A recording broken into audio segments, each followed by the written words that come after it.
ko se zložita en na drugega, bo to tako popoln duet v kuhinji.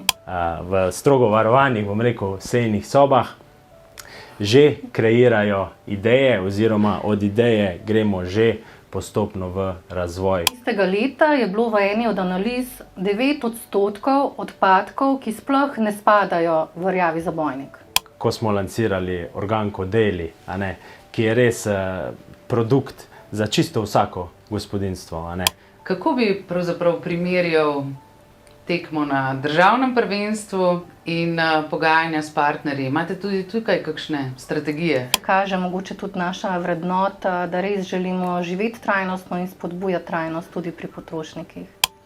To, kdo ga polni, kdo ga prazni, to ne bi, to bi za državo, za sebe, ga pa definitivno imamo, ne samo enega.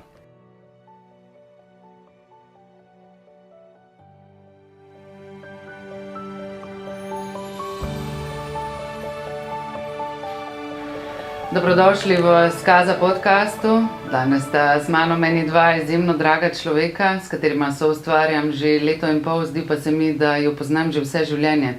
Saj ste me v tem času naučila zelo veliko, predvsem pa jo odlikujejo izjemne vrednote, kot so pogum, odgovornost in srčnost.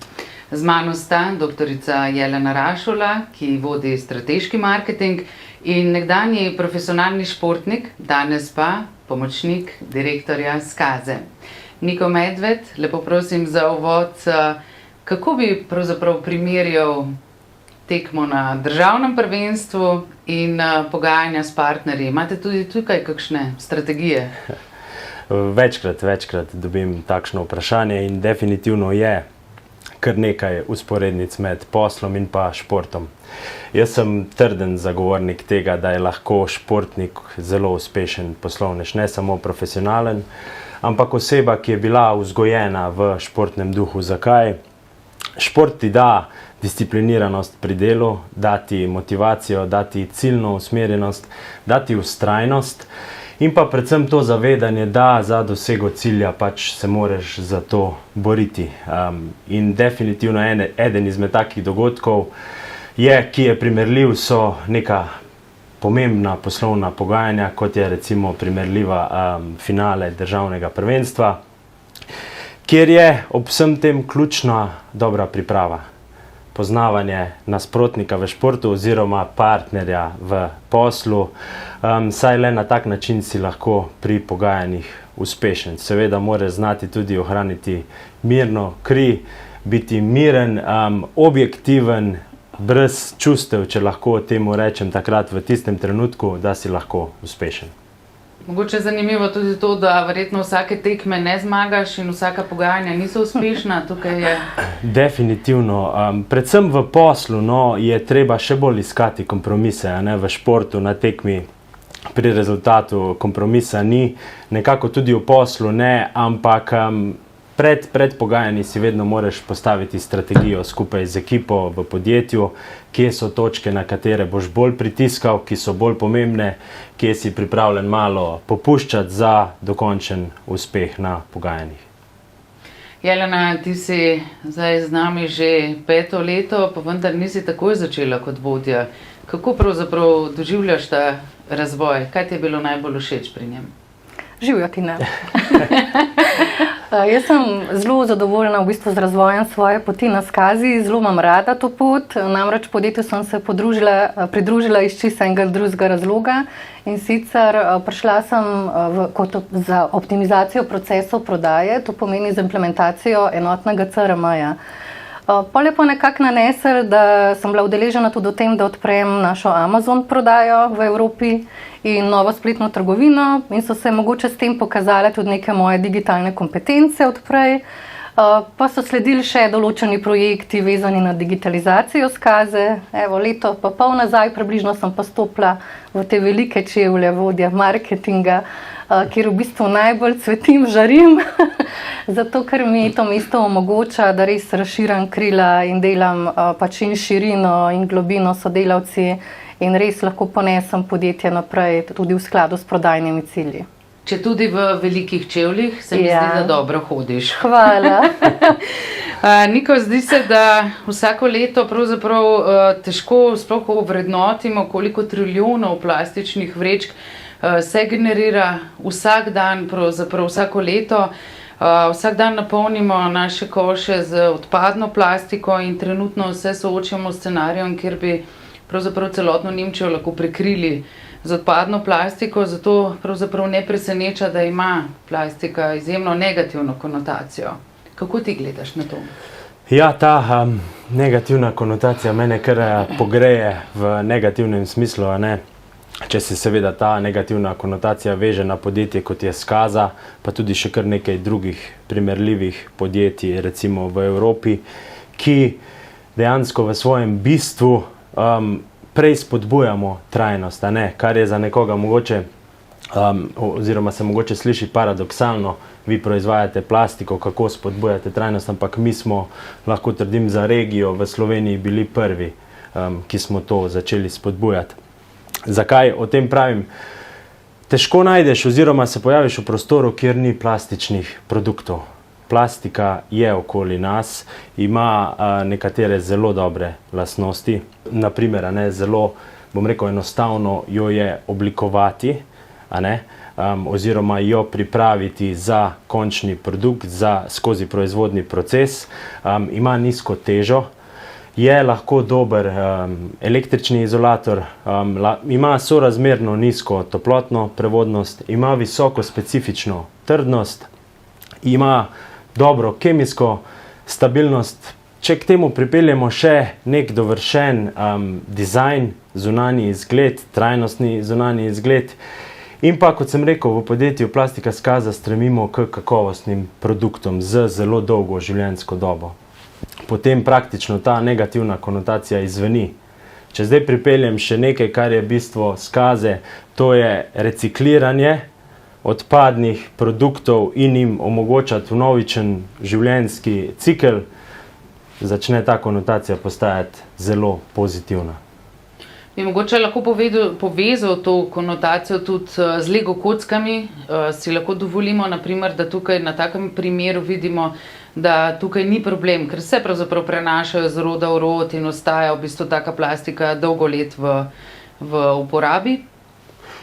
Definitivno, še enkrat se bom osredotočil na Skazo, na naše produkte.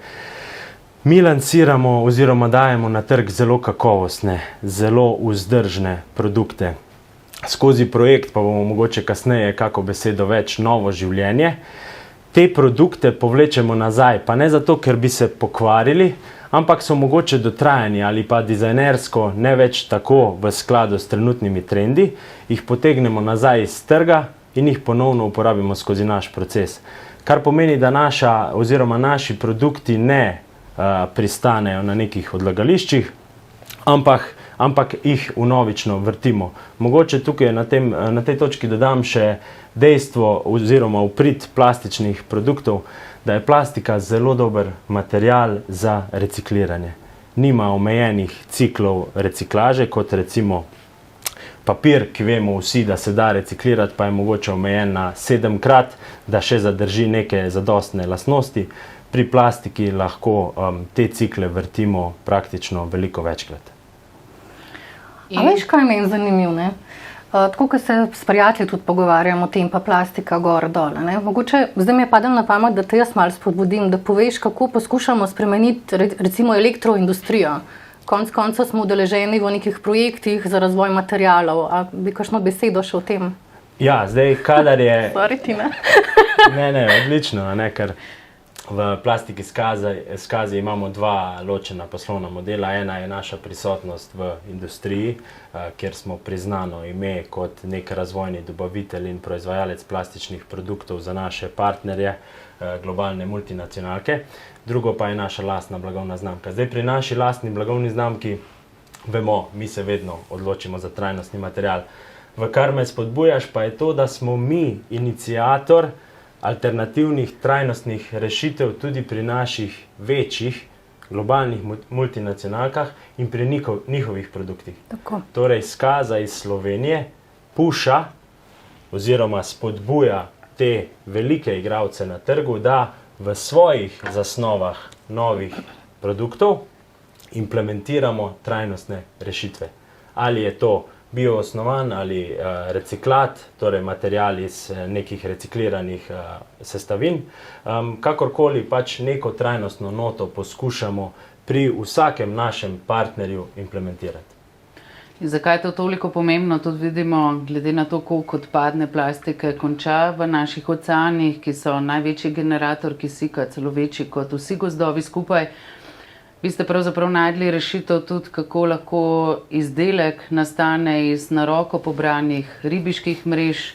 Kaj tebi pomeni pravzaprav, da soustvarjaš v bistvu življenje iz odpadkov?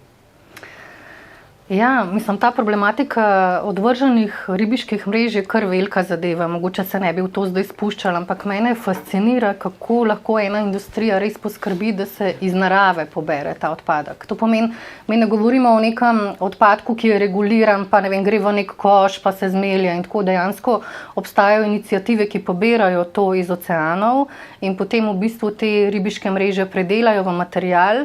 In na Skazi smo iz njega ustvarjali kompostnik, v bistvu kuhinjski kompostnik, Bokashi Organko 2 Ocean, prav tak limited edition lep, da spodbujamo kot prvo, da se ta material spremeni v nek koristen izdelek. Jaz pa čutim tukaj, da mi je v bistvu lepa ta raba, zakaj točno ta izdelek, ker nam izdelek potem še omogoča recikliranje oziroma nekako spreminjanje odpadne hrane v neko novo surovino. In se mi zdi, da s tem zapiramo nekako dva kroga. En je odpadne plastike, drugi krog je pa krog odpadne hrane. Tako da zelo imam rada take zgodbe.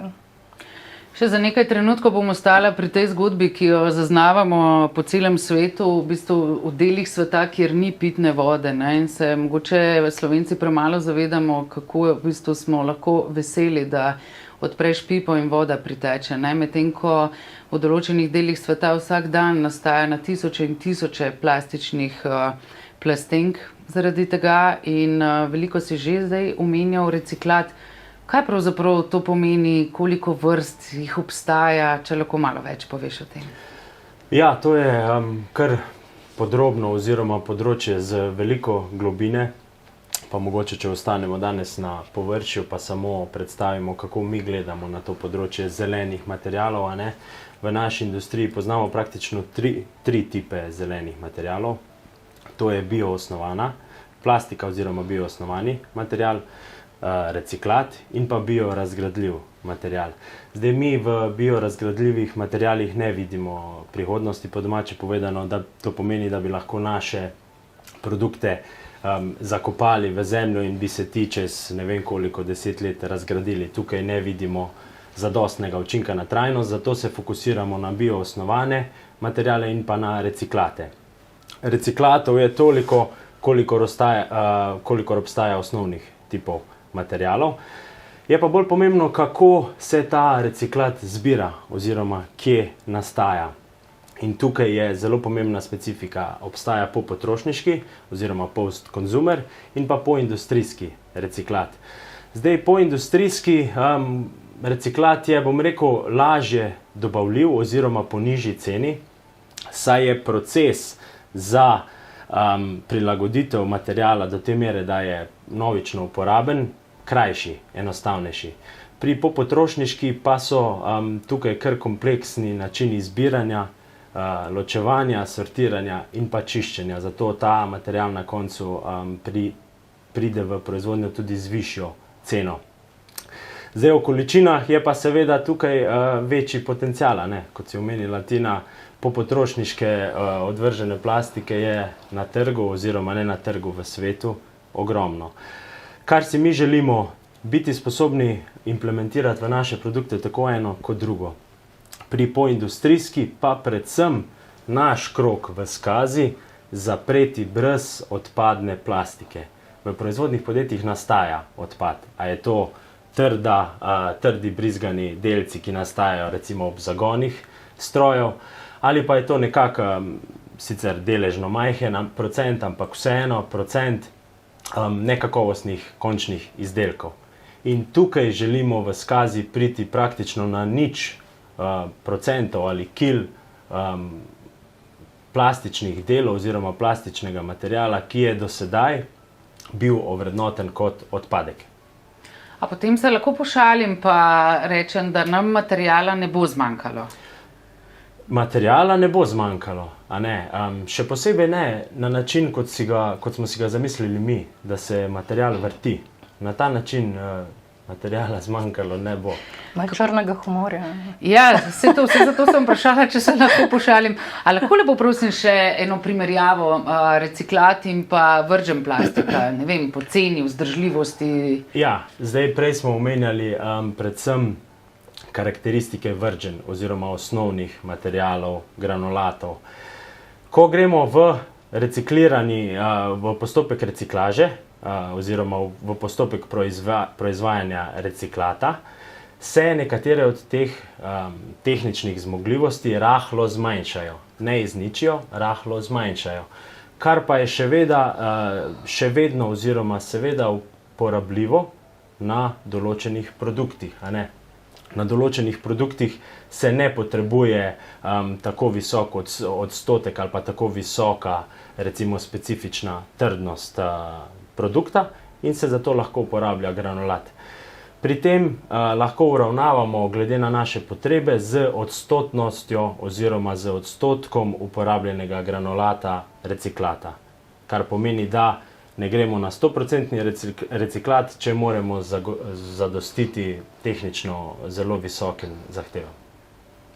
To so zdaj malo že tehnični detajli, v katere danes ne bomo šli, ker vidim vajine poglede. Sva malo resna, ne? So že vajeni. Še za trenutek bi rada ostala, Niko, če nadaljujeva. Torej, Skazin portfelj lastne blagovne znamke, ne? Obsega torej organkodeli, kompostnike. Pa me pravzaprav zanima, kaj uči Skazo ves ta razvoj lastne blagovne znamke, torej pod sloganom Rethink Plastics, Respect Life? Ja, zdaj začetek lastne blagovne znamke je seveda bil v kompostiranju, v organkih in pa namiznem kuhinjskem programu. Potem smo želeli v bistvu zajeti oziroma nasloviti tiste potrošnike, ki še niso tako daleč v tem trendu kompostiranja, ko smo lansirali organkodeli, ki je res produkt za čisto vsako gospodinjstvo. Kompostiranje je naslednji korak od ločevanja in zbiranja bioloških odpadkov v kuhinji, ki pač nastajajo pri vseh nas. Zdaj moja vizija razvoja lastne blagovne znamke pa v bistvu presega te meje, ki jih vidimo v trenutnem asortimanu izdelkov. Kot sem omenil prej, mi imamo zelo dolgotrajno, dolgoletno tradicijo na področju industrije, na področju elektro- in pa pohištvene industrije. Kar pomeni, da imamo ogromno znanja v teh dveh industrijah. Obenem smo pa v več kot 10-letni, bom rekel, karieri lastne blagovne znamke pridobili znanje produktnega razvoja in pa vodenja. In zdaj je zelo jasno, kam cilja moja vizija v združenje teh dveh kompetenc. Kar pomeni, da segment oziroma razpon izdelkov lastne blagovne znamke razširimo še na ostala področja. Lahko celo namignem, da to ni več samo tako vizija, ampak da se za zaprtimi vrati v Skazi, strogo varovanih, bom rekel, sejnih sobah, že kreirajo ideje oziroma od ideje gremo že postopno v razvoj produktov ravno na tem razširjenem segmentu. Pa če mogoče ostanemo še za nekaj momentov pri organkodeli, torej njegovo glavno poslanstvo je torej, da bi ljudje se odpovedali plastičnim vrečkam, pa me zato zanima, ti zaznaš kakšnega vsiljivca, ko greš odnesti svoje odpadke v rjav zabojnik? Vsiljivec, najdi vsiljivca. Ja. Jaz sem razvila, odkar sem na Skazi, take čudne hobije, bom rekla, ne, mislim hobije. Eden od teh je, da prijatelje prosim, da odprejo svoje rjave kante pred vlokom, recimo, pa mi malo slikajo, kaj je noter, ne. Zato, ker mene zelo boli to, ja, Pa naredijo to vsi. Ja, pa zakaj pa ne? Lej, to so pa dobra prijateljstva. Lej, zakaj? Jaz, ko nesem smeti, recimo tam doma v kuhinji sekljam, rezljam, zberam in potem nesem v rjavi zabojnik in odprem ta zabojnik in noter je kaj? A mi lahko, kaj je noter v zabojniku? Biološki odpadki, Tako. lepo sortirani. Lepo sortirani, kar korenček, zelenija. Tako. V bistvu zelo pogost pojav je to, da so noter vrečke. Zdaj, jaz tle vidim več težav. Ne? Eno je, da ljudje sicer lahko uporabljamo vrečke v rjavih zabojnikih, in sicer morajo biti primerne vrečke. Ampak to, kar je v zabojniku, ni načeloma primerna vrečka, ki je, ne vem, razgradljiva, reciklabilna in tako naprej. Kompostabilna bi bilo še boljše. To je ena težava. Torej, veliko nekega odpada tam, kjer bi morali biti organski odpadki. Mogoče tako kot zanimivost povem, da smo imeli en pilotni projekt Snago Maribor, kjer so imeli tudi sortirne analize teh odpadkov. Sortirna analiza po domač pomeni, stresaš ven kanto in pač rečeš bio odpadek, plastika in tako. In recimo tistega leta je bilo v eni od analiz 9% odpadkov, ki sploh ne spadajo v rjavi zabojnik. 10%. To pomeni ne same bio vrečke in tako, kar si mi predstavljamo in nam je pa lažje. No. Pa vidim drugi problem, malo sem spraševala ljudi, zakaj to počnejo. Ne? Zakaj vržeš z vrečko plastično noter smeti, ker v bistvu imaš načeloma zraven rumeni zabojnik, kamor bi teoretično moral to vrečko odnesti in završiti. In kaj rečejo? Pač ne da se jim. Ne? Ker lahko. Ker lahko. Zdaj, te vrečke pač mi ponavadi, bom rekla, ljudje smo tako narejeni, da vržemo odpadke v to vrečko, pol pa tam to nekaj časa pacaš, pa to kapljaše po hodniku, pa smrdi.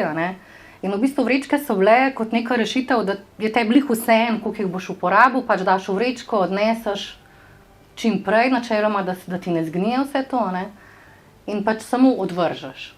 Okay?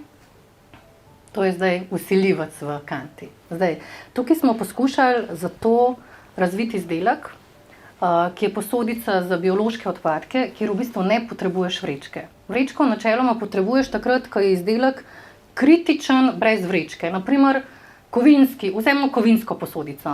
Kovinska posodica, če nima vrečke, pa daš not odpadke, lahko začne rjaveti.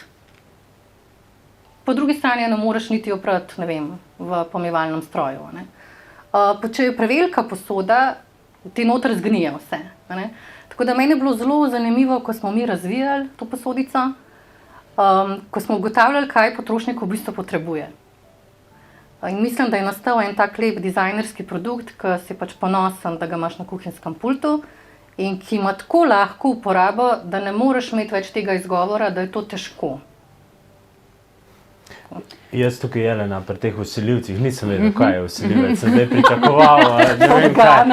Ne vem.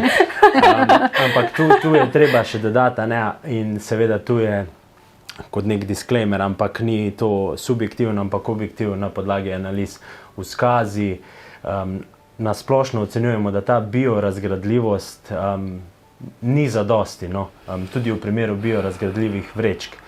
Še posebej, če pogledamo zdaj cel krog, da potem podjetja oziroma komunalna podjetja stremijo k tem, da prodajajo kompost prve klase.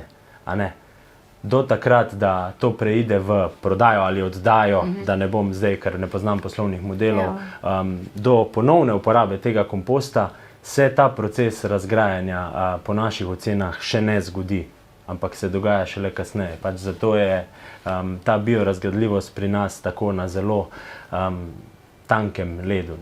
Zato smo naš pristop kreirali drugače. Brez vrečk.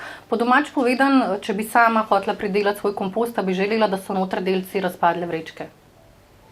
Dobro vprašanje. To je povzetek. Mogoče tudi ni naključje, da je posoda toliko velika. Še to bi prosila za pojasnilo. V bistvu, če imaš kovinsko posodico, ne moreš dati v pomivalni stroj, ki ti bo zarjavela. Če imaš posodo od sladoleda, načeloma lih ne zgleda, pa jo nekam skrivaš, pa ne vem, pokrov se ne zapre, pa ti smrdi. Potem določene posodice rabiš obe roki, da z njimi ravnaš. Ne vem, odpada pokrov dol. Ko prideš do kontejnerja, meni je najbolj hecen bilo, ko sem držala posodico, pol sem snegla pokrov, pa nisem mogla odpreti kante. A ne, to so pač neke take stvari, ki so uporabniku lahko zoprne. Zato je ponavadi najlažje bilo tisto vrečko vršiti, eno dvigneš pa vržeš. Tega se pač želimo izogniti. Tako da nastal je v bistvu ta lepotec tukaj na mizi, ki nam omogoča, da ga odpremo z eno roko. Daj, kaj jaz tle govorim? Lej. Odpremo ga z eno roko, dvigneš pokrov od kante, streseš ga z eno roko, pač vse lahko razstaviš, da gre v pomivalni stroj. To je bil point. Ena stvar, ki je bila tudi pokazana pri raziskavah, je pa to enostavno čiščenje. Pač te gladke površine, robovi, da se ne zatika v vogalih, neka umazanija od hrane, da se ne obarva, ne smrdi in tako naprej. Zdaj, vprašala si pa tudi o volumnu. Zakaj 3,3 litre? Ja. Zato, ker, A to si izračunala? Nisem jaz izračunala, mi imamo tako odličen oddelek razvoja produktov, da vse so pač pogruntali. To je nek volumen, ki ti omogoča, da ti pravočasno praziš koš, če tako pomisliš. Zdaj, če bi imela večji koš, pa bi se na filu bi smrdela, smrdel, mušice se naredijo in tako naprej. In ta te v bistvu sili v to, da ti nekje na 2 do 3 dni prazniš košek. Zdaj, idealno, če mene vprašaš, je, Vsak dan. da ga prazniš v bokašek kompostnik vsak dan. Ja, Tako da, Jelena, to je tudi sporočilo vsem uporabnikom. Kdor ima pomisleke, da je premajhen, premalokrat odnaša smeti. Morate frekvenco. A lahko kar nadaljujeva, enkrat je en naš sodelavec zelo lepo rekel, je rekel, moja žena ga polni, jaz pa ga praznim. Kako je pri vas doma? Kdo ga polni, kdo ga prazni, to ne bi, to bi zadržal za sebe, ga pa definitivno imamo, ne samo enega, imamo jih več, v vseh do sedaj obstoječih barvah, ker tudi, kar je treba omeniti, to ni izdelek, ki ga skriješ pod pult, pa bom tu samo kratko povedal tudi, ker Skaza je začela z organki več kot 10 let nazaj, in se je kompostiranje oziroma naš produkt dobro prijel. Smo pa pomembno oziroma eno pomembnejših prelomnic v lastni blagovni znamki doživeli na prelomnici 2017-2018, ko se je pa reklo, da želimo, da so naši izdelki ne skriti pod pultom, ampak v ospredju, v središču kuhinje. Takrat smo kreirali Bokashi Organko 2, zdaj nadaljujemo z Organko Dailyjem, kjer je pomembna komponenta izdelka oziroma lastnost izdelka tudi dovršen dizajn. Tako da midva jih definitivno uporabljava. Moram reči, da vsako priložnost tudi za neko ožjo, širšo družino oziroma prijateljski krog izkoristim, pa jih podarim, ker res iz mojega vidika imajo visoko vrednost, ne nekaj, kar se potem postavi ali pa regifta slučajno, ampak nekaj, kar se dejansko v kuhinjah uporablja, ker je izdelek funkcionalen in ima vrednost dodatno. Tako da jaz z velikim ponosom obdarim svoje prijatelje z Dailyjem. Pa zaenkrat, ne vem, imam tako dobre prijatelje, ampak kritike še nisem prejel. Kaj pa kampanja Svušah?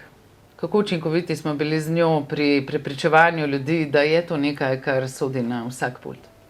Ja, ta kampanja ima tako hecno ime, ker na prvo nič ne pove, Svušah. Samo v bistvu smo želeli z njo nasloviti točno to dejstvo, da so ljudje včasih leni, ko ravnajo z organskimi odpadki in jih najlažje pač vržejo v neko vrečko in tisto pač vrečko, ki kaplja po celem hodniku, nesejo v rjavi zabojnik. In želeli smo ponazoriti, koliko je v bistvu preprosto ravnanje z organskimi odpadki doma. V bistvu toliko preprosto, da ko jih imaš na pultu, v bistvu sam zamahneš z roko, tako suš in jih daš v posodico. Kaj pa A? Kaj pa je ta A? Jaz sem si tako predstavljala, pač imaš to posodico, doma narediš pač suš, toliko simpel je, in potem to neseš dol, v rjavi zabojnik, dvigneš zabojnik in ko to streseš, naša zemlja reče, ko si oddahne. Jaz sem mislila, da je on srečen. Lahko tudi zabojnik sreče. V bistvu tako, da kampanja ima tudi drugo ime, ko si zemlja oddahne. In v bistvu hoteli smo povezati to preprosto gesto roke s tem, kaj lahko naredimo doma za svoj planet, kar je res simpel. In pa barvo, danes gledamo na mizi sivo, v letu, ko smo ga lansirali, je bila ta barva najbolj trendovska. Kako pa je zdaj, glede na to, da imajo ljudje različne barve kuhinj in pultov? Pa točno to, mi želimo naš izdelek v osredju vseh kuhinj v gospodinjstvih, zato pač sledimo trendom, ki se spreminjajo. V trenutku lansiranja je pač bila to najbolj zaželjena barva oziroma barva, ki pritiče večini oziroma tem novejšim modernim kuhinjam. V letošnjem letu pa širimo naš spekter na skupaj kar 5 barv Organka Daily. Jelena bo povedala, katere so, ampak to je samo potrdilo tega, da pač želimo s tem produktom oziroma ga približati, ga narediti takšnega, da ga lahko čisto vsak pozicionira v svojo kuhinjo. Ja, barve pa tako ne. Zdaj imamo črni, sivi, zdaj se pa pridruži še tak lep kapučino, tak topo, potem kremno bel, ki pa še skoraj vsako belo kuhinjo, in olivno zelen. Tako da res za vsakega svoja barva. In tudi tukaj ni naključje ta izbor barv? Ne, to sledimo trendom in tudi recimo te Organki Daily bojo zdaj popolnoma kompatibilni z barvami drugih kompostnikov. Recimo Bokashi Organko 2 je že linija v teh barvah in so se zelo lepo pokazale na trgu. Tako da, ko se zložita en na drugega, bo to tak popoln duet v kuhinji. Lahko mogoče za uvod malo o Bokashi Organko kompostniku, mogoče kako je pa on sestavljen, z kakšnega odstotka plastike? Ja, zdaj pri Dailyju moramo najprej povedati, da je tukaj gre za 100% uporabljen reciklat, oziroma zdaj v primeru sive barve, pri preostalih barvah gre za par procentov seveda dodanega barvila. Pri Bokashi Organko Essential oziroma pri preostalih 2 organkih je ta procent uporabljenega reciklata malenkost nižji. Ostanemo na visokem, še vedno na visokem deležu in ta delež je 85%. Zakaj? Daily ima 3 komponente, je zelo enostaven. Pri organkih za kompostiranje gre pa za več komponent, je kompleksnejši produkt, kjer popolnoma za vse komponente še nimamo alternativnega recikliranega materijala, kot naprimer za tesnilo. Zato je ta procent reciklata nižji, ga pa transparentno sporočamo. Tako. Če sem prav razumela, v bistvu glavni namen Svušah kampanje je bil tudi morda v tem, da spodbudimo ljudi, da iz Organko Daily odlagajo v kompostnike, pa če lahko mogoče mečkam si že prej nakazala ta krog, zapiranje kroga hrane, če lahko mečkam več poveš, kaj pravzaprav ljudje, ki tega ne uporabljajo, zamujajo. Ja, kompostiranje je taka zanimiva tema. Zdaj, fajn je, da tukaj mogoče malo ločujemo, bom rekla, ljudi ali pa potrošnike na neke skupine. Jaz mislim, da je velika razlika med nekom, ki nima vrta, recimo, pa nekom, ki ima vrta. Zato, ker ljudje, ki imamo vrt ali imajo vrt, zelo čutijo potrebo, da obogatijo svojo prst. In tukaj prihaja v bistvu v ospredje zdaj ta zgodba o kompostiranju, da sami zagotovimo, kaj bomo dali v svojo zemljo in pa iz česa bo rasla naša zelenjava. Tako da ljudje, ki uporabljajo naše izdelke, lahko poskrbijo za celoten krog odpadne hrane. Po domač povedan, pridelaš si zelenjavo, potem jo pač skuhaš, potem imaš zraven neke odpadke, jih odložiš v dnevno posodico in enkrat na dan, proti večeru recimo, to stresaš v svoj Bokashi kompostnik. Kar se tiče kompostnikov, se mi zdi, da se ljudje vedno bolj zavedamo pomena samooskrbe, da se vedno bolj zavedamo tudi ekološke pridelave hrane in na ta način pravzaprav lahko vsak doma pridela, bolj kakovostno, bolj okusno hrano, bolj bujne rastline.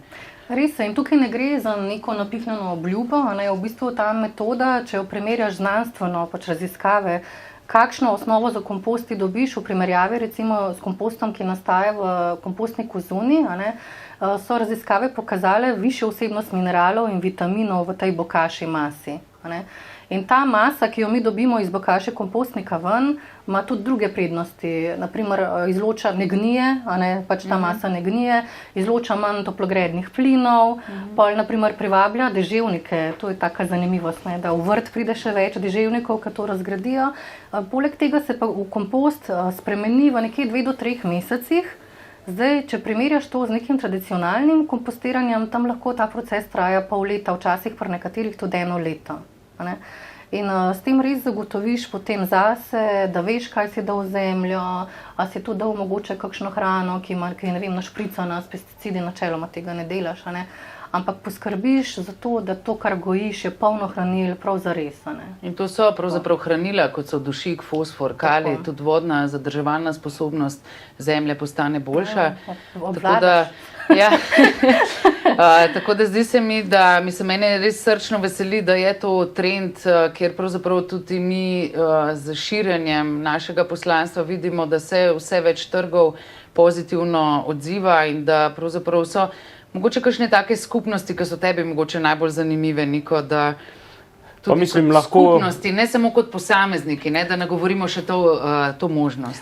Lahko čisto iz vidika izvoza in pa kako smo mi prodajno v bistvu prepoznali, kje so najbolj ozaveščeni oziroma kje najbolj sledijo temu trendu kompostiranja ali pa so bili začetniki. Tega je definitivno bila Skandinavija, kamor smo prodali do sedaj največ kompostnikov. Se pa v zadnjih letih tudi v centralni Evropi oziroma tudi že v naši regiji odpirajo velike priložnosti. Je pa treba tu biti zelo jasen, ker gre recimo v primeru Nemčije ali pa Francije za tako velika trga, je to ozaveščanje oziroma to premikanje, kotaljenje te kepe zelo, zelo počasno. So pa odlični primeri in tudi mi imamo nekaj zelo dobrih primerov, recimo v Franciji, manjših občin ali pa manjših skupnosti, kjer smo se dogovorili za sodelovanje in recimo imajo prebivalci ene občine Saint-Omer priložnost kupiti organke, dobiti povrnjen, sofinanciran delež strani občine, potem pa skupnostno zbirajo ta material, občina ga pa potem omogoča za odvzem lokalnim kmetom in dejansko zapirajo cel krog. Imamo res nekaj odličnih primerov, potem Sustainable City Dubai in še nekaj takih, da ne naštejem vseh. Rekel bi Skandinavija definitivno naprej, se pa v Evropi odvija tudi Francija, postopoma začenja, šele implementira neke nove uredbe znotraj zakonodaje iz začetka letošnjega leta. Gre za velike trge, tako da bo pač ta prehod malo počasnejši, ampak se pa dogajajo tudi konkretne aktivnosti v osredju Evrope. Kako pa pravzaprav, ne vem, naprimer nagrade, kot so Red Dot, Big C, če se malo bolj športno izrazim, ki so kot olimpijske igre na svojem področju, kako pomagajo pri odločitvi kupcev? Seveda pomagajo, ker v bistvu neka nagrada, ki je na takem nivoju, kot je recimo Red Dot, daje v bistvu nek nevtralen ton, lahko potrošniku, da je neka inštitucija, kjer so res strokovnjaki za ocenjevanje dizajna izdelka, njegovega materiala, presodili, da si ta izdelek zasluži nagrado. In jaz sem ravno približno 2 tedna nazaj bila na sejmu Ambiente, kjer smo tudi razstavljali v bistvu kot podjetje. In je zanimivo, da kamorkoli pač pošljemo naše izdelke nekim komisijam, ki se nam zdijo pomembne pač za naš trg, vedno dobimo neko nagrado. In recimo že na samem Ambiente v Frankfurtu smo prejeli 2 nagradi, in sicer nagrado Solutions 2024 za kompostnike Bokashi Organko Essentials, zato ker v bistvu kažejo neko lepo, napredno, drugačno rabo tega organskega odpada, ki se lahko spremeni v nove resurse.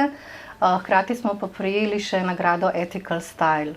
Ta nagrada je pa za celoten naš range izdelkov, za cel portfelj Bokashi Organko, ker v bistvu govori o tem, kako lepo je, ko nekdo, pač, ki se ukvarja s proizvodnjo plastičnih izdelkov, dejansko uporablja reciklirane materiale. In tle se kaže mogoče tudi naša vrednota, da res želimo živeti trajnostno in spodbujati trajnost tudi pri potrošnikih. Pa tukaj je treba dodati ne samo vrednota, ki jo mi v skazi zelo dobro poznamo in živimo, to pomeni tudi zunanjo validacijo dejanskega sporočanja o trajnosti, a ne? Ker tu moramo biti realni. Trenutno je vlak trajnosti zelo poln, a ne? Vsi skačejo na njega. Mene veseli, da z prihodnjimi uredbami preko ESG-ja, a ne pa CSRD-ja v prihodnjih letih bo tukaj bolj striktno, kaj lahko sporočaš v konceptu zelenega. Hočem pa reči, da v trenutnem in pa skozi te nagrade mi že zdaj imamo validacijo našega komuniciranja o trajnosti, a ne? Bi pa prosila še, ko smo ravno pri komuniciranju, če se navežem, razvili ste tudi AR, torej obogateno resničnost. Ja. Zakaj ste se pravzaprav tega lotili in kje so prednosti? Ker sem tehnološka navdušenka, vedno, ko me vprašaš take stvari, mi malo zažarijo oči. Ja, v bistvu mi poznamo VR kot neka virtualna resničnost, pa AR, to je obogatena resničnost, ko mogoče za nekega poprečnega človeka najprej razložiti, kaj to je. To pomeni, da z uporabo, ne vem, telefona ali neke tehnologije v bistvu gledamo v realen prostor, tako kot bi zdaj gledali v to sobo, potem pa v ta prostor ga obogatimo, a ne, z nekim predmetom. Zdaj, tako v praksi, a ne, mi smo razvili AR modele za Organko Daily in linijo Bokashi Organko Essential. In to pomeni, da bo potrošnik lahko na zelo preprost način, pač s klikom na en link, videl ta izdelek najprej v 3D mreži, a ne, ga bo obračal, pogledal od zgoraj, od spodaj. Lahko pa ga bo tudi umestil, a ne, v AR okolje. To pomeni, da dejansko lahko s telefonom zdaj pogleda, kako recimo Organko Daily izgleda na tej mizici tukaj. In to pomaga potrošnikom pri izbiri. Ne vem, prej smo govorili o barvah. Če govorimo o barvah Organka Daily, ki jih bo kmalu 5, lahko na ta način potrošnik brez da vidi izdelek v živo presodi, kateri bolje paše recimo v njegovo kuhinjo. Potem vidi tudi primerljivo velikost izdelka glede na druge in mislim, da so to neke ključne poteze, sploh če se zavedamo, da se veliko nakupov zgodi v nekem okolju, ki je online, v e-commerce, brez odhoda, mogoče v neke trgovine. Ko smo ravno pri cenah in e-commerceu, Niko, me zanima v bistvu, koliko je pomembno, da smo konkurenčni s ceno pri trajnostnem produktu v odnosu do produkta, ki ni trajnosten? Definitivno zelo pomembno, a ne, ker potrebno v poslu je vseeno potrebno biti realen, da z neko zeleno alternativo, ki bo dosti dražja, v poslu ne boš uspešen. Moram reči, da se je v zadnjih 2 letih tukaj naredil velik premik. V preteklosti so bile, bom rekel, trajnostne alternative, predvsem na področju materialov, dosti dražje.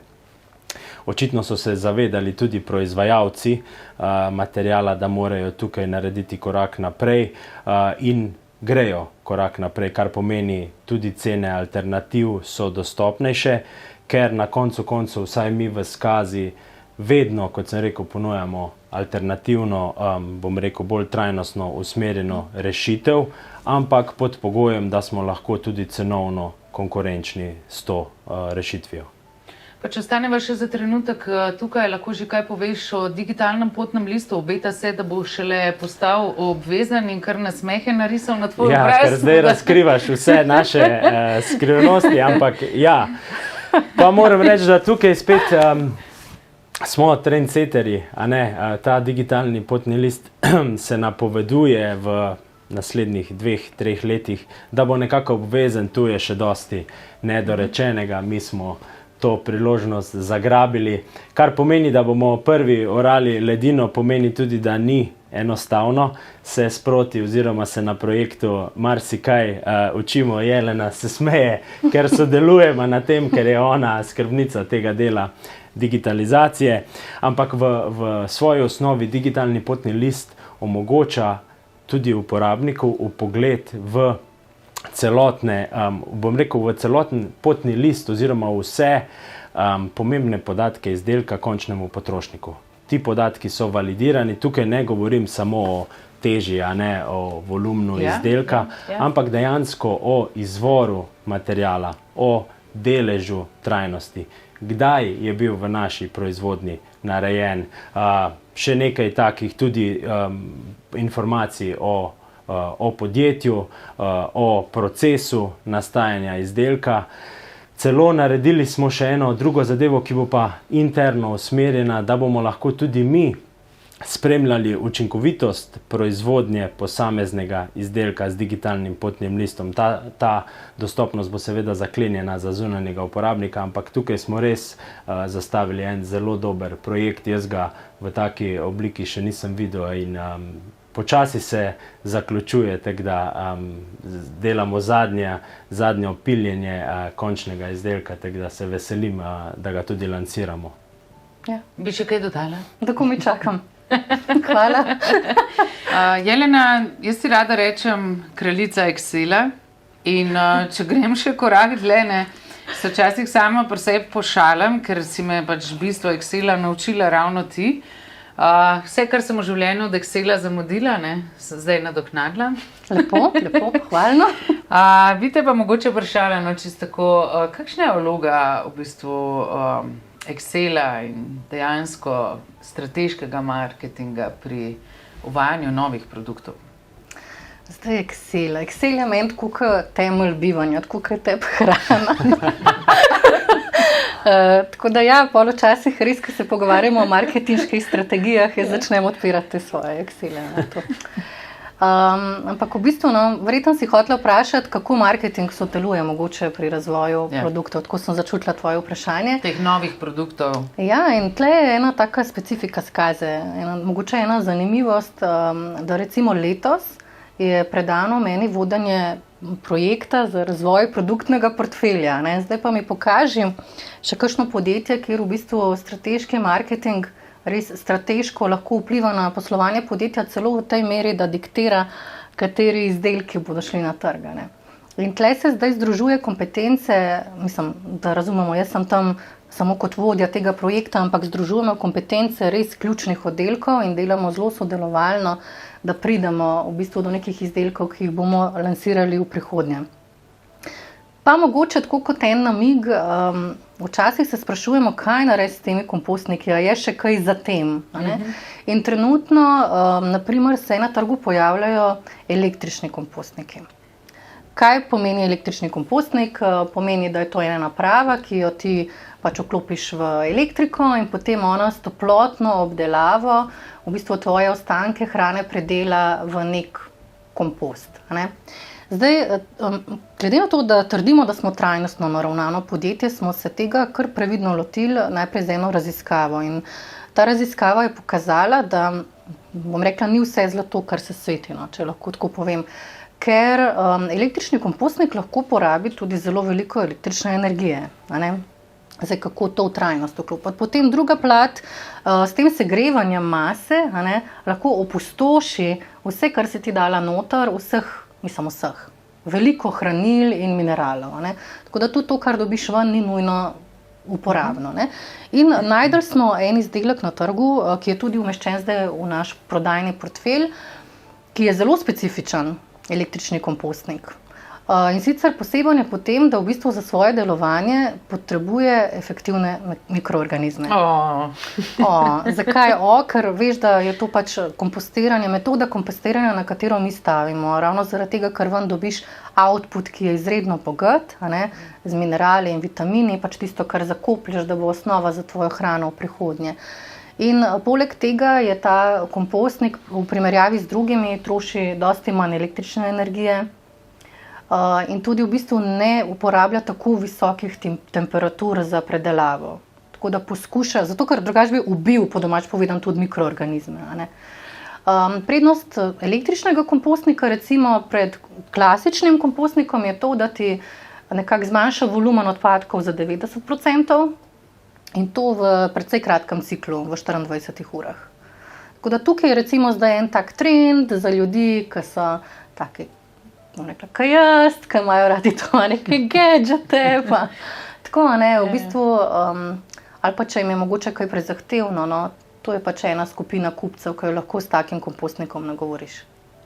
Kaj ti misliš, kateri kompostniki misliš, da bodo bolj priljubljeni? Mislim, mene veseli razvoj poslovanja, definitivno, in tukaj je potrebno dodati, da s tem ne nadomeščamo našega obstoječega segmenta, ampak širimo nabor naših produktov oziroma širimo ciljno publiko, a ne, dejansko. Jaz definitivno vidim, da tudi tukaj bo trend se nadaljeval oziroma se bo razvijalo. Mogoče, če samo še omenimo, ker tudi o tem se dosti pogovarjamo v sklopu razvoja novih produktov, tudi o teh pametnih kompostnikih, a ne. Če trenutno generacijo, recimo mlajšo generacijo, preslikamo 5-10 let naprej, ko bodo oni uporabniki kompostnika, vemo, da bodo želeli na nek način preko ene digitalne rešitve spremljati, kako kompostiranje poteka, a so uspešni, kdaj je potrebno odvršiti oziroma odnesti material, kdaj dodati dodaten posip, dodatne mikroorganizme. Tako da tukaj bo definitivno prihodnost tudi na tem segmentu z dodajanjem nekih možnosti digitalnih rešitev. Ampak verjetno z krepitvijo konkurence bo tudi cena kaj padala? Ja, mislim, tukaj gre za celokupno zadevo, a ne. Cena, dejansko tisti vidik trajnosti, ampak vseeno še pa ključnega pomena je, da je izdelek kakovosten in pa da ima dolgo življenjsko dobo, ter da je seveda funkcionalen, uporaben, a ne, ne glede na vse ostale komponente, ukolikor izdelek ni uporaben, se tudi ne prodaja, tako da mi ciljamo na to, da je funkcionalen, da dobro izgleda, da je cenovno konkurenčen, ne najcenejši, cenovno konkurenčen, in pa da sledimo trendom, tako na področju trajnosti, barv, dizajna, kot tudi tehnologije. Kaj pa je tisto, kar ti ostaneš pri trajnosti brez besed? Meni je pa osnovno izhodišče, kot sem omenil, razvoj poslovanja. In če pogledam podjetje kot celoto, ocenjujem, da brez trajnostne rešitve oziroma brez trajnostne note razvoj poslovanja v podjetju na dolgi rok ne bo mogoč. Ne glede na vse, mi smo v gospodarstvu, v pridobitni dejavnosti, zato si želim kot podjetje ustvarjati dobiček. Vidim pa kot ključno oziroma kar pogojno, da podjetja, ki bodo uspešna na dolgi rok, bodo morala ustvarjati dobiček z trajnostnimi rešitvami.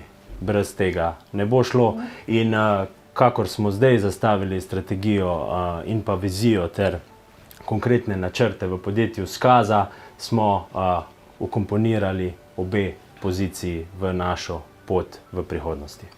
Vsekakor to prihodnost soustvarjamo, ne, in pravzaprav lahko razumemo mogoče to kot posel, kot igra, ki se nikoli ne konča in v katero si želimo pravzaprav privabiti v svet, če želimo naš planet ohraniti za bivanje. Tako da definitivno tudi ob pogledu skozi okno lahko vidimo, da podnebne spremembe so tukaj in si želimo pravzaprav privabiti vse več ljudi v trajnostni način življenja in poslovanja. In vsekakor se veselimo vaših komentarjev in spodbudnih besed, da boste delili z nami, kako vi živite trajnost. Vsekakor pa se veselim vaše pozornosti tudi prihodnjič.